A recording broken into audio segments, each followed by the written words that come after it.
किंकर प्रभु शरणं प्रपद्ये। इसलिए प्रारंभ में व्यक्ति के जीवन में का विश्वास का अभाव कोई आश्चर्य नहीं। श्री सती जी बड़ी बुद्धिमती हैं और बुद्धिमत्ता के कारण उन्होंने भगवान की महिमा का जो कथा है वो क्या है, कथा भगवान की महिमा है। कथा उन्होंने सुनी नहीं, भगवान को देखा तो भगवान पर विश्वास नहीं हुआ। लेकिन कैसा दुर्भाग्य सती का कि भगवान ने दो व्यक्ति भगवान का प्रभाव जानने के लिए आए, रावण और सती। रावण को तो भगवान ने प्रभाव नहीं उल्टा दिखा दिया।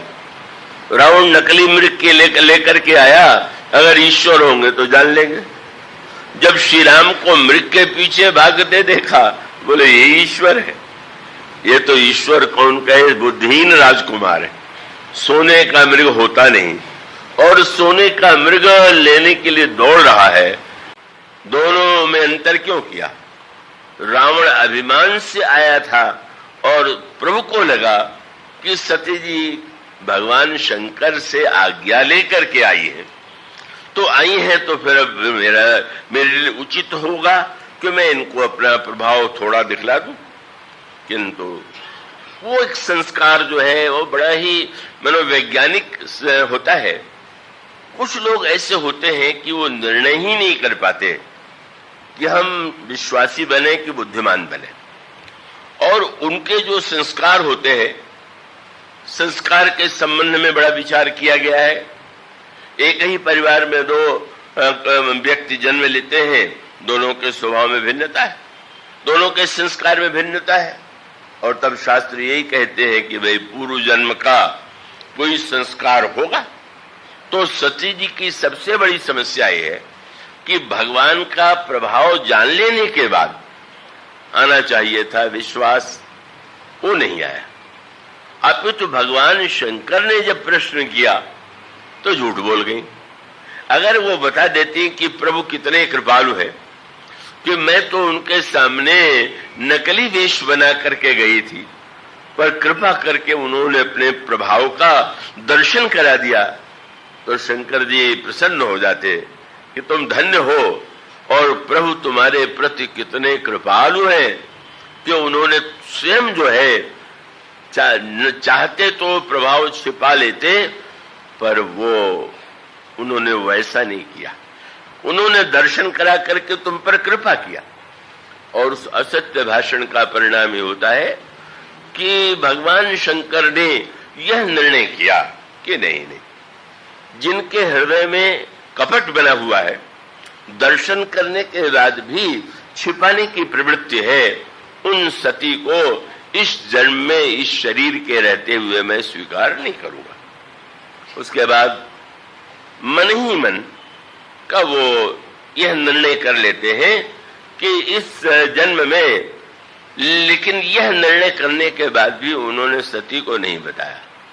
यही है भगवान शंकर के स्वभाव की कोमलता। इन्हें हम क्यों बतावें कि मैंने त्याग कर दिया है। अब वो तो एक मुझे जो प्रभु का संकेत मिला है उसके अनुकूल ही मुझे करना है, पर सती जी को ज्ञात हो जाता है, सती जी के मन में पश्चाताप हो जाता है, उनका उदय होता है, और वो सोचती हैं कि अरे मैंने भगवान शंकर से कपट किया, उसके परिणाम स्वरूप ही उन्होंने मेरा परित्याग कर दिया। उन्होंने अनेक रूपों में पूछा क्यों कि भगवान शंकर ने तो छिपाया, पर आकाशवाणी हुई कि आप धन्य हैं, आपको छोड़ करके ऐसी प्रतिज्ञा कौन कर सकता। सती जी ने सुना तो भगवान शंकर से यही कहा, कीन कवनपन कहु कृपाला, सत्य धाम प्रभु दीन दयाला। आप तो बड़े सत्यवादी हैं, आप दीनों पर दया करते हैं, आप कृपा करके बताइए कि आपने कौन सी प्रतिज्ञा की है। बड़ा जटिल प्रश्न है, और ये स्वभाव का, व्यक्ति के स्वभाव का एक स्वरूप भी। स्वयं अभी झूठ बोल गई, पर भगवान शंकर से यही कहती है कि आप सच बोलिएगा, और ये सबका स्वभाव है। और उसमें ये कह देते हैं कि औरों से झूठ बोलो तो बोलो, पर मुझसे मत बोलो। यानी कि समस्या ये है कि हमारा स्थान अलग है, और इसलिए वे कहती हैं कि आप सच सच बता दीजिए, आप तो सत्यधाम में। अब वो शंकर जी के सामने समस्या है, और वो रामायण का एक दर्शन है क्या, कि एक गुण है सत्य और दूसरा गुण है शील। तो व्यक्ति को सत्यनिष्ठ होना चाहिए कि व्यक्ति को शीलनिष्ठ होना चाहिए। तो शील का एक सरल सा अर्थ यह है कि आपके मन में जो आया आपने कह दिया, आप जो कुछ उचित समझ बैठे उसी को आपने बिना सोचे समझे उस प्रकार का व्यवहार सामने वाले से कर दिया।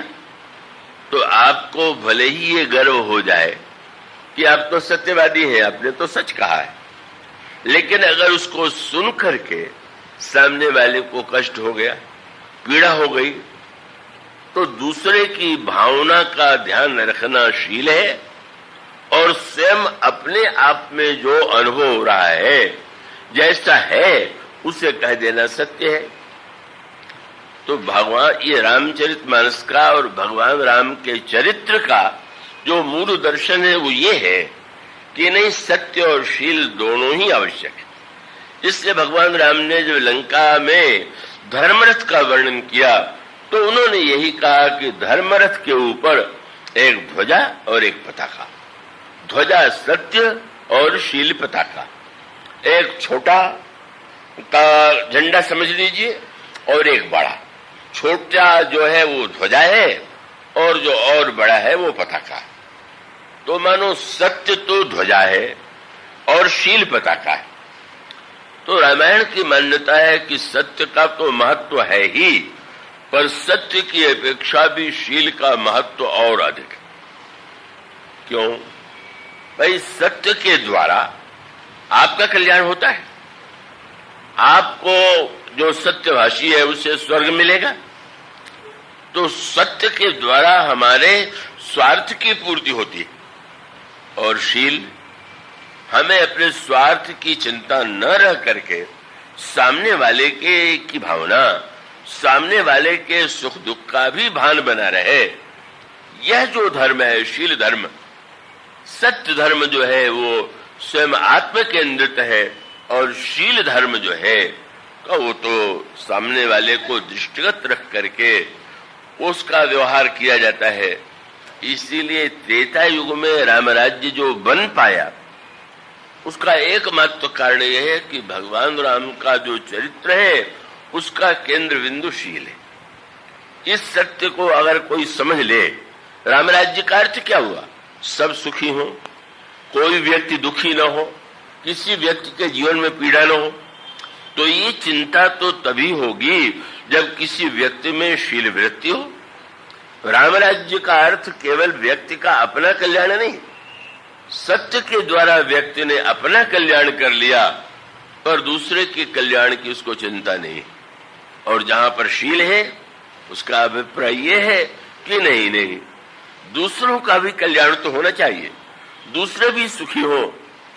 और इसीलिए राम राज्य तो तभी बनेगा जब दूसरे की भावना, दूसरे के हृदय, दूसरे जितने पात्र हैं, या तो वो तो उन्होंने शील से सारे महाभारत के युद्ध में सारा युद्ध सत्य के नाम पर लड़ा गया।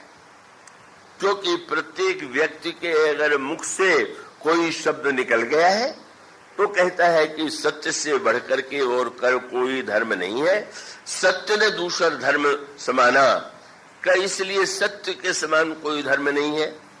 इसलिए भीष्म पितामह ने अगर अपने पिता को वचन दिया है कि मैं विवाह नहीं करूंगा, तो आजीवन उस सत्य पर दृढ़ रहे।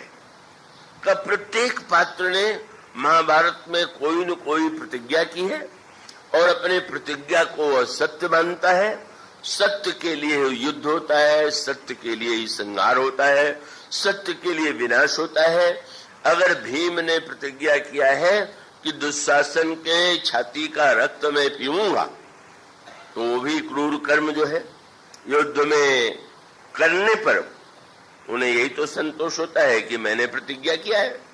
दुशासन की दुष्टता का दंड देने के लिए मैंने यह कहा है कि मैं तेरे रक्त का पान करूंगा, इसलिए उसका वध करने पर भी उन्हें संतोष नहीं होता है और छाती पर बैठ करके रक्त का पान करते। उसका अर्थ है कि भीम का ये कार्य वे भले ही गर्व पाल लें कि मैंने तो सत्य और प्रतिज्ञा का पालन किया, पर वो तो शुद्धशील रहित का द्रौपदी के चरित्र का भी वही रूप है। द्रौपदी ने अगर का दुर्योधन के लिए व्यंग करते हुए ये कह दिया कि अंधे का बेटा अंधे होता है, तो द्रौपदी के चरित्र में भी शील तत्व का लेश नहीं। और वो ठीक है, अगर संहार की भूमिका है तो शील की अपेक्षा नहीं है। भगवान तो आए हैं कालोस में लोक क्षयकृत प्रवृद्धो, ये मान करके कि ये सब पृथ्वी का भार है, इन्हें दूर करना। तो उस समय सारे योद्धा सब के सब जो है किसी न किसी प्रतिज्ञा से, सत्य से बने हुए, और वो सत्य से यहां तक बने हुए हैं कि अगर युधिष्ठिर घायल हो गए कर्ण से युद्ध करते हुए और सारथी भगा के रथ ले आता है, शिविर में उनके घाव पर लगाया जा रहा है, मरहम पट्टी की जा रही है। अर्जुन को जो ही सुनाई पड़ा कि महाराज बड़े भाई घायल हो गए, तुरंत वो भगवान कृष्ण से अनुरोध करते हैं, चल करके जरा मैं देख तो लूं। और जब वहां पर आते हैं तो मान लिया युधिष्ठिर ने कि कर्ण का वध करके ही अर्जुन आ रहा, बड़े प्रसन्न हो गए। आओ आओ अर्जुन, तुमने कर्ण का वध करके मेरा हृदय शीतल कर दिया, हृदय से लग जाओ। अर्जुन ने कहा नहीं नहीं महाराज, मैं तो आपके घायल होने का समाचार सुनकर के आ गया, देखने के लिए। क्रोध आ गया और बिगड़ करके कहने लगे, बड़ा वीर तू कहलाता है, किसी कार्य तो तुझे कहां वीरता है, इतना जिसने मुझे प्रहार किया तो मार नहीं पाया, और गांडीव लेकर के समझता है कि मैं सबसे बड़ा योद्धा हूं। व्यर्थ है ये तेरा गांडीव तो बांस का टुकड़ा है। क्या हुआ? सत्यवादी अर्जुन तलवार निकाल करके युधिष्ठिर का सिर काटने चले। ऐसा कोई दृश्य रामायण काल में नहीं हुआ जैसा यहां घटित हो। और भगवान कृष्ण ने देखा कि अर्जुन युधिष्ठिर का सिर काटने जा रहे, क्या कर रहे हो महाराज? आप तो जानते हैं कि मैं सत्य प्रतिज्ञ हूं, मैंने प्रतिज्ञा किया है कि मेरी अगर कोई निंदा करेगा तो सह लूंगा, लेकिन अगर मेरे गांडीव की निंदा करेगा तो मैं उसका सिर अवश्य काट लूंगा। तो हमारा सत्य तो सबसे बड़ा धर्म है और उसकी रक्षा के लिए मैं इनका सिर काटूंगा। बताइए द्वापर युग में राम राज्य कहां बनेगा? अर्जुन जैसा योग्य व्यक्ति भी जब सत्य का यह अर्थ मानता था, तो क्या आप कल्पना कर सकते हैं कि द्वापर युग में कोई आदर्श राज्य बन सकता था क्या? वो तो भगवान कृष्ण तो समझ गए कि अब ऐसे लोगों को तो बड़ा समझाना कठिन है। आपने तुरंत कह दिया कि अर्जुन ठीक है, तुमने मारने की प्रतिज्ञा की है, पर बड़ों को मारने के लिए तलवार थोड़ी चलाई जाती है। तुम तो दो चार कड़वे शब्द बोल दो और इतने से ही तुम्हारी प्रतिज्ञा पूरी हो जाएगी। और उन्होंने दो चार कड़वे शब्द कह लिए, बस इतनी ही अर्जुन की प्रशंसा है कि वो धर्म ज्ञान से जब विमूढ़ होते थे तो श्री कृष्ण की बात मान लेते थे। समझने की शक्ति नहीं थी, पर आज्ञाकारी अवश्य थे और आज्ञाकारी होने के नाते अच्छा महाराज ठीक है। और उसके बाद दूसरा दृश्य सामने आया, युधिष्ठिर जी पलंग से उतर करके मुकुट वगैरह उतार करके जब चलने लगे बाहर की ओर, भगवान कृष्ण ने पूछा कि आप कहाँ जा रहे हैं? मैंने प्रतिज्ञा किया है कि अगर मेरा छोटा भाई मेरा अपमान करेगा तो मैं सब कुछ छोड़ के वन में चला जाऊंगा, इसलिए मुझे जाना आवश्यक। महानतम धर्मराज द्वापर युग के युधिष्ठिर और महानतम सखा अर्जुन, दोनों की क्या दशा है। कहा वैसी दशा आपको रामायण में नहीं मिलेगी। भगवान राम ने कह दिया मैं बाली को मारूंगा, और थोड़ी देर के बाद कहने लगे कि अरे भाई तुम जीवित रहो। भगवान को अगर ये चिंता होती कि मैंने मारने के लिए कहा है तो मारना ही जरूरी है, तो ऐसे कैसे कहते। और भगवान राम ने कहा लक्ष्मण से कि लक्ष्मण मैंने निर्णय किया है कि जिस बाण से मैंने बाली को मारा था उसी बाण से मैं सुग्रीव को कल मारूंगा। पर वो कल कभी आया भी नहीं, मरा भी नहीं, क्योंकि भगवान राम सत्यनिष्ठ नहीं शीलनिष्ठ। उन्होंने कहा, और जब लक्ष्मण जी ने कहा कि मैं मारूं तो हंसने लगे। अरे कहीं मित्र को मारा जाता है? अरे वो हमारा मित्र है, हमारा सखा है। भगवान कृष्ण ने यही कहा कि महाराज ठीक है, लेकिन बड़े आपने कहा है, लेकिन छोटा अगर बालक हो तो बालक को तो क्षमा कर देते हैं, जैसे बालकों को क्षमा किया जाता है उसी तरह से आप इन्हें क्षमा कर दीजिए। तो महाभारत का सारा संघर्ष जो है वो शब्द और वाणी को लेकर के, और प्रत्येक व्यक्ति सत्यनिष्ठ है। बस अगर दोनों किसी में है तो भगवान तो वही है, वही श्री राम है, वही श्री कृष्ण है। यह तो श्री कृष्ण के ही चरित्र में सत्य है कि अगर भीष्म यह कह देते हैं कि आज मैं अगर श्री कृष्ण को रास्त्र न उठवा दूं तो लाजो गंगा जननी को शांतनु सुत न कहाऊं। और कितने महान शीलवान, इतने शीलवान है कि ये नहीं कि वो उठवा सकते थे उनको, पर उनको यही लगा कि अगर मैं शस्त्र नहीं उठाऊंगा तो भीष्म की प्रतिज्ञा झूठी हो जाएगी।